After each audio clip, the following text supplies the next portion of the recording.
आज के टॉपिक में बात करते हैं डीडीटी के बारे में। यह विश्व में खोजा गया प्रथम कार्बनिक कीटनाशी था जिसके कीटनाशी गुण की खोज 1939 में पॉल मूलर नामक वैज्ञानिक ने की थी। यह सर्वप्रथम द्वितीय विश्व युद्ध के समय मलेरिया मच्छर को मारने के लिए सैनिकों द्वारा जंगलों में प्रयोग हुआ था। वर्ष 1941 में कृषि में फसलों के कीट नियंत्रण हेतु सर्वप्रथम प्रयोग में लाया गया था। इस कीटनाशी का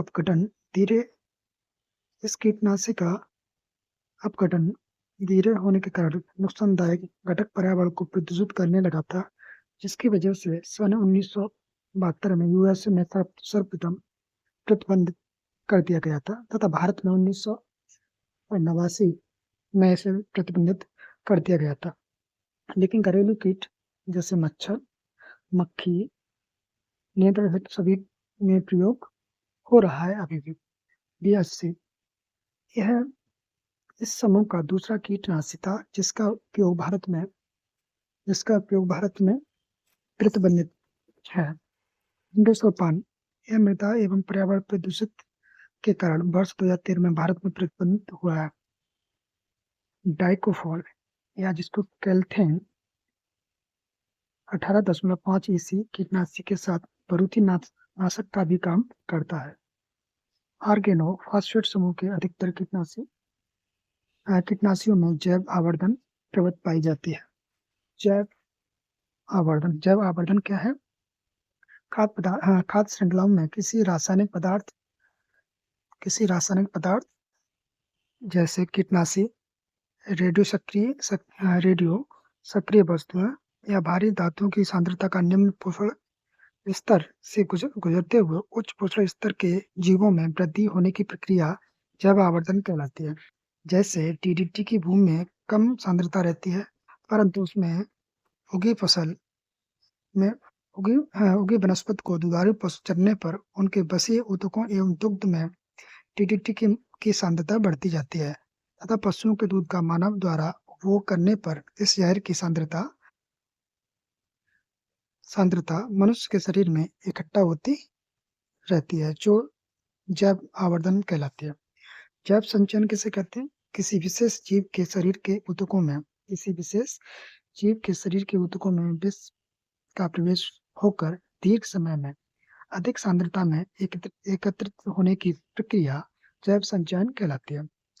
ऑर्गेनोफॉस्फेट समूह वर्तमान समय में बाजार में उपलब्ध कीटनाशियों में सबसे ज्यादा कीटनाशी ऑर्गेनोफॉस्फेट समूह के हैं, जैसे डाइक्लोरबॉस DDBP 76 EC बाजार में वेपन के नाम से उपलब्ध है। यह फल मक्खी फ्रूट फ्लाई के नियंत्रण के लिए प्रभावी मानी जाती है तथा अत्यधिक पर्यावरण के प्रति नुकसानदायक होने के कारण भारत में शीघ्र ही से प्रतिबंध होने वाला है। डाइमिथोएट 30 EC यह बाजार में रोगर के नाम से उपलब्ध है। क्या डाइमिथोएट 30 EC यह बाजार में रोगर के नाम से उपलब्ध है। यह रस चूसने वाले कीटों की रोकथाम के लिए प्रभावी माना जाता है। नेक्स्ट पॉइंट हम बात करते हैं एसीफेट 75 यह कीटनाशक रस चूसने वाले कीटों जैसे मिर्च, प्याज का थ्रिप्स की रोकथाम के लिए प्रभावी माना जाता है। नेक्स्ट बात करते हैं मोनोक्रोटोफॉस 36 SL यह कीटनाशी सब्जियों में पहले से प्रतिबंधित था, लेकिन 2023 से फसलों के कीट नियंत्रण में भी प्रतिबंध हो गया है। फॉरेट 10G यह मार्केट में थिमेट के नाम से उपलब्ध है। यह दानेदार कीटनाशी है जो विभिन्न फसलों के तना छेदक कीट या मृदा में रहने वाले कीट जैसे सफेद लट के नियंत्रण के लिए प्रभावी है। वर्तमान में इसका उपयोग प्रतिबंधित है। क्लोरोपाइरिफॉस BCC यह मुख्यतः गेहूं व चना में दीमक नियंत्रण के लिए 4.5 ml प्रति किलोग्राम बीज की दर से उपचारित करते हैं तथा खड़ी फसल में दीमक नियंत्रण हेतु 4 लीटर प्रति हेक्टेयर सिंचाई के पानी के साथ देते हैं। किनोलफॉस 25 EC यह मूंगफली बाजरे में सफेद लट की रोकथाम में काम में लिया जाता है। नेक्स्ट बात करते हैं मेलाथियान 50 EC यह सब्जियों में कीट नियंत्रण के लिए इस कीटनाशी समूह में सबसे सुरक्षित माना जाता है। मैलाथियन यह बाजार में तरल पदार्थ 50 ईसी या 5% डस्ट पाउडर के रूप में उपलब्ध है। मिथाइल पैराथियन 2% डस्ट पाउडर यह कातरा व फड़का की कीट की रोकथाम के लिए खरी के पशुओं पर भूखाव के लिए प्रयोग में लिया जाता है। वर्तमान में इसका प्रयोग भी प्रतिबंधित है। ठीक है। मिथाइल डेमेटोन यह सरसों के एफिड की रोकथाम के लिए प्रभावी है। यह सरसों के एफिड के लिए रोकथाम के लिए प्रभावी माना जाता है। अब नेक्स्ट पॉइंट पर बात करते हैं कार्बामेट कीटनाशी समूह के बारे में। कार्बेरेट 75 WP यह इस समूह का प्रथम कीटनाशी था जो मार्केट में सेविन के नाम से उपलब्ध है। कार्बोक्यूरॉन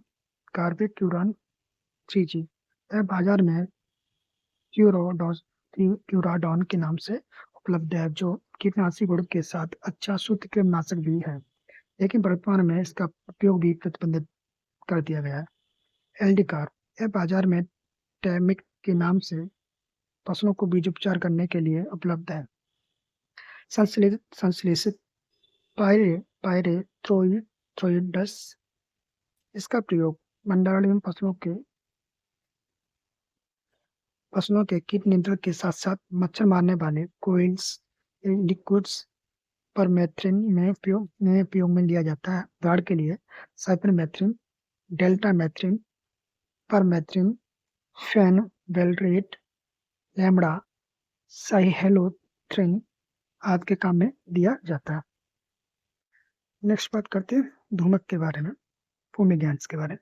ये पदार्थ होते हैं जो हवादार जगहों पर साधारण तापक्रम पर गैसों में परिवर्तित होकर कीटों की श्वास नलियों में पहुंचकर उन्हें मार देते हैं। ये मुख्यतः भंडारण की शुद्ध क्रम चूहा को नियंत्रण करने के लिए प्रयुक्त होते हैं। उदाहरण के लिए aluminium phosphate, zinc phosphate, methyl bromide और हाइड्रोजन साइनाइड, EDCT मिश्रण, नेथलीन आदि इसके उदाहरण है।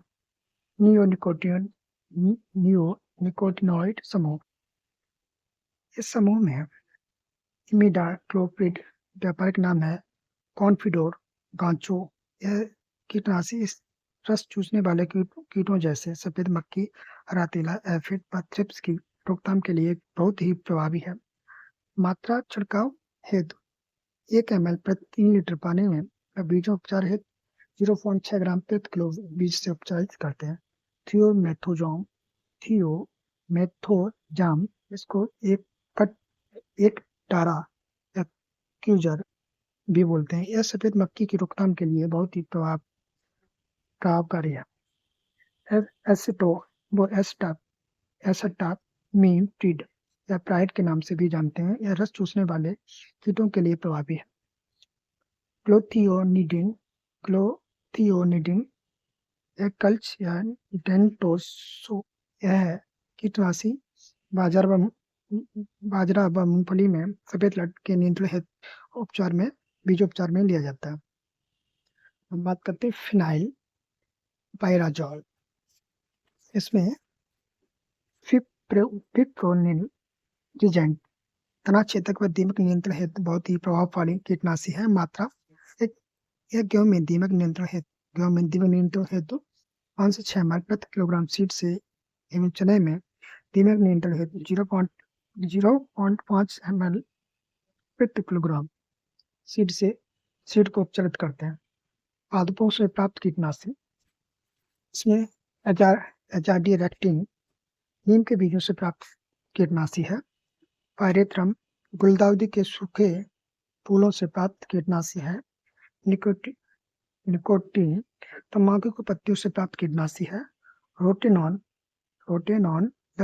लग्यूम पौधों डेरिस स्पीसीज की जड़ों से प्राप्त कीटनाशी है।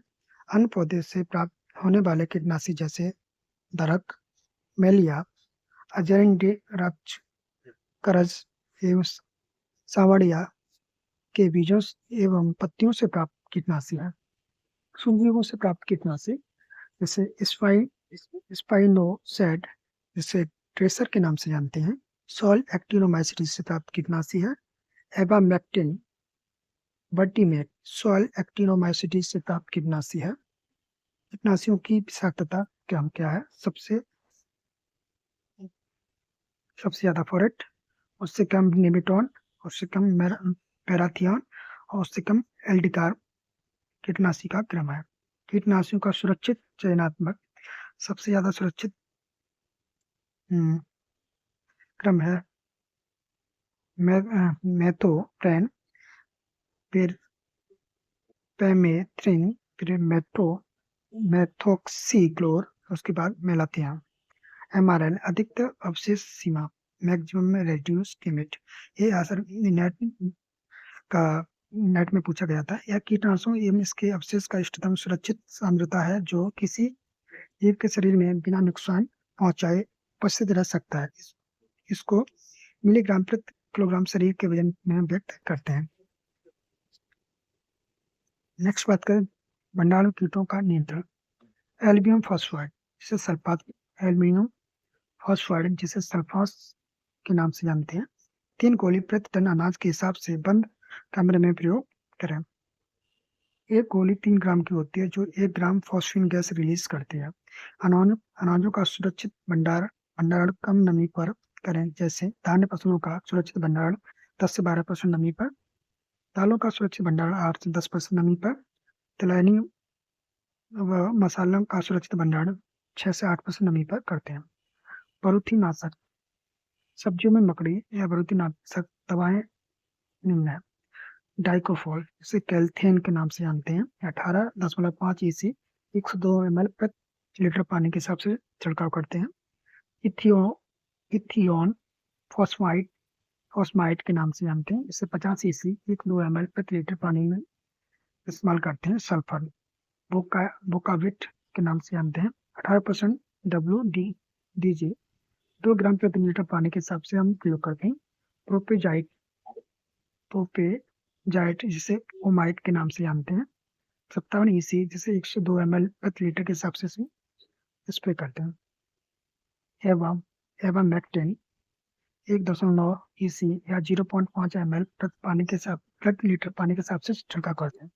नेक्स्ट पॉइंट पर हम लोग बात करते हैं फसलों में चूहा नियंत्रण।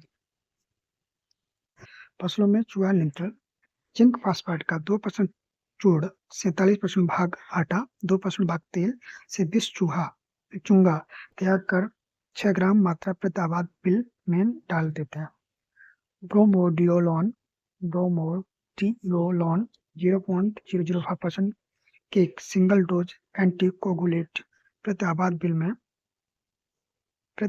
बिल में डाल देते हैं, जिससे अधिक प्रभावी चूहानाशी है।